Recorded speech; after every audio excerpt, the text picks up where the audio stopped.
Penampilan Pandji Pragiwaksono dalam pertunjukan mensrea kembali memantik polemik di ruang publik. Dalam materi yang tayang di Netflix tersebut, Pandji mengulas fenomena pemilih yang kerap menentukan pilihan politik berdasarkan tampilan fisik para tokoh.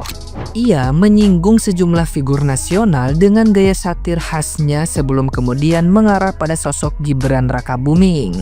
Pandji menggambarkan penampilan Gibran dengan celetukan yang menyeratkan kesan mengantuk, yang sontak mengundang tawa penonton di dalam ruangan. Cuplikan itu rupanya memicu reaksi keras di TikTok, terutama dari pendukung fanatik Gibran. Banyak netizen yang budiman meluapkan kemarahan dan menilai candaan tersebut tidak pantas, bahkan dianggap menyerang pribadi. Pandji pun dirujak melalui berbagai video balasan, komentar bernada emosional hingga seruan boikot. Perdebatan pun melebar, bukan lagi soal komedi, melainkan batas satir politik di ruang publik. Situasi ini kembali menegaskan bahwa materi humor politik di era digital dapat dengan cepat berubah menjadi konflik terbuka antar pendukung. Nah, gimana nih menurut netizen yang terhormat? Silahkan berkomentar ya. Pandji Pragiwaksono mengatakan ngantuk pada seseorang yang terkenal ya, jabat kok jadi rame ya. Sama salah satu kritik yang mengkritik Pandji itu menertawakan fisik seseorang itu bukanlah kritik mencerdas. Nah, ikut salah satu kan dari sekarang yang gemoy, apa juga bukan fisik itu gemoy, fisik kan, tapi kenapa gemoy ini menjadi branding. Yang punya branding gemoy ini kan berlatar belakang tentara, pemberani, tegas, di branding gemoy. Kenapa ngantuk kok jadi persoalan, dianggap merendahkan, menertawakan fisik. Kenapa gemoy kok malah menjadi branding ya? Ya, jawaban sendiri. Pandji Pragiwaksono, dia nggak lagi ngeritik, dia adalah orang yang cukup cerdas memanfaatkan peluang untuk bisa dijadikan cuan, duit ya. Dia mengakomodir emosional dari orang-orang yang kemarin jagoannya kalah. Dibalut stand up komedi, dia keluarkan hinaan-hinaan melalui candaan-candaannya. Seakan-akan ini mewakili perasaan mereka. Mereka merasa terpuaskan dengan kalimat-kalimat yang dilontarkan oleh Pandji. Dan akhirnya sang Pandji pun mendapatkan uang-uang itu, cuan-cuan itu dari jualan tiketnya. Jualan rumah DP 0% udah kagak laku bang, mantep. Haji Bolot pernah berkata, pelawak zaman sekarang itu terlalu memaksakan sesuatu hal yang tidak mungkin. Sesuatu itu bisa jadi lucu dan dipaksakan untuk jadi lucu. Yang akhirnya apa? Menjatuhkan orang, menghina orang, mengejudge orang, sampai mengatakan sesuatu hal yang di luar nalar. Padahal dia dulu mengkampanyekan 0% DP rumah, sampai di sosial media kayak apa coba? Pandji. Ini buat Bang Pandji, kalau mau stand up aja, tapi cari materinya yang bagus, punchline-nya yang bagus, tidak usah harus merendahkan orang lain. Oke Bang Pandji, ini mah bukan apa-apa Bang Pandji, lawakan lo receh, garing, tahu nggak lo? Lagi ribut pro kontra stand up-nya Pandji di mensrea. Ya kalau orang yang udah tahu Pandji kan emang ngomongin politik kan. Ada yang suka banget karena memang ya lucu dan relate banget. Tapi ada juga yang nggak suka karena katanya itu ujaran kebencian, ngejelekin orang dan lain-lain. Kalau menurut saya sebagai seorang dosen, itu sedikit membahayakan, sedikit akan berdampak buruk buat mahasiswa sebagai generasi penerus. Gini, kalau di dalam dunia akademik, mungkin teman-teman yang sering baca buku, saya nggak banyak baca buku, hanya beberapa aja. Para ahli itu biasa saling kritik, saling bantah gitu ya.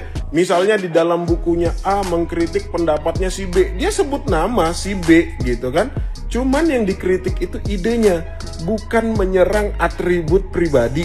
Begitu juga dalam debat-debat akademik, debat ilmiah, wah saling counter, saling serang, saling bales gitu.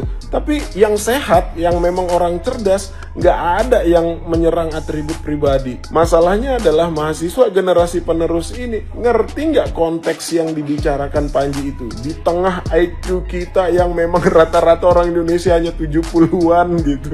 Makanya saya bilang tadi, sedikit berdampak buruk buat mahasiswa. Karena saya khawatir akan ditelan mentah-mentah nih sama mahasiswa generasi penerus. Nanti terbiasa menjelekkan orang, menyerang atribut pribadi, tanpa ada dasar, tanpa ada data, yang diserang hanya atribut pribadi. Apalagi itu sudah didengar banyak orang nomor 1 komedi di Netflix. Nah, itu yang bikin kekhawatiran saya sedikit ya. Panji pernah bilang di YouTube-nya, small people talking about people. Jadi memang benar itu. Great people, excellent people itu talking about idea, middle people talking about event, small people talking about people. Sekarang tolong share di komentar, gimana menurut kalian? Panji itu talking about people, talking about idea, atau talking about event?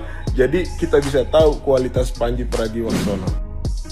Presiden Prabowo dan Wakil Presiden Gibran dijadikan bahan roasting, bahan olok-olokan, dan bahan ketawaan oleh Pandji Pragiwaksono. Bukan hanya Raffi Ahmad, ini presiden dan wakil presiden loh. Pandji mengklaim bahwa ini hanya stand up komedi, ini hanya hiburan. Ji, kita tahu stand up komedi itu hiburan yang bertema komedi. Tapi apa yang lu lakuin di atas panggung itu bukan lagi ngelucu, tapi lu lagi mencaci maki dan mempermalukan orang lain. Terlebih ini bukan bicara tentang hiburan lagi ataupun komedi, tapi lu sudah merendahkan harga diri dan martabat bangsa Indonesia, yang dimana presiden dan wakil presiden adalah simbol dari negara ini. Bahkan fisik pun lu tertawain, lu jadikan bahan olok-olok, dan gue sampai mikir di mana otak lu, Ji? Sesusah itu kan, Ji, lu cari makan sampai lu harus fitnah sana sini, senggol sana sini. Kasihan juga lihat lu sampai seperti ini. Itu kan acaranya rame. Iya jelas rame. Itu yang datang kan kelompok lu sendiri, anak-anak abah. Ji, gua tahu lu mantan sales ya, rumah DP 0% yang sampai detik ini nggak tahu di mana lokasinya dan nggak ada yang pernah beli. Lu nipu warga DKI ya kan waktu itu. Ji, gua kasih tahu ya, junjungan lu Anies Baswedan nggak pernah akan bisa jadi presiden di Indonesia. Karena apa? Karena track recordnya dia menjadi gubernur DKI dengan cara menjual agama, menjual ayat hingga mayat. Dan itu tidak akan pernah terhapus di dalam sejarah Indonesia. Itu aja, Ji. Dah, gua doain lu bisa dapat kerjaan yang lebih bagus, lebih baik. Nggak harus senggol sana sini, nggak harus fitnah sana sini, supaya lu bisa makan ya. Doa gua terbaik buat lu, Ji. Kawan-kawan, inilah salah satu dari sekian komedian yang saya coret dari daftar tontonan saya. Dipakai untuk menggaji presiden, wakil presiden, menteri, aparat. Terus, yang terakhir, kenapa harus spesifik nama Gibran ada di sana, kawan? Entah di mana letak lucunya saya juga nggak tahu. Suka ya kalian mentertawakan orang. Kawan, komedi yang menjadikan orang lain objeknya beresiko kesannya bisa merendahkan, mengejek, dan bisa membuat orang sakit hati. Apalagi kalau sampai tidak relevan. Menurut saya ini memang sangat-sangat tidak relevan, kawan.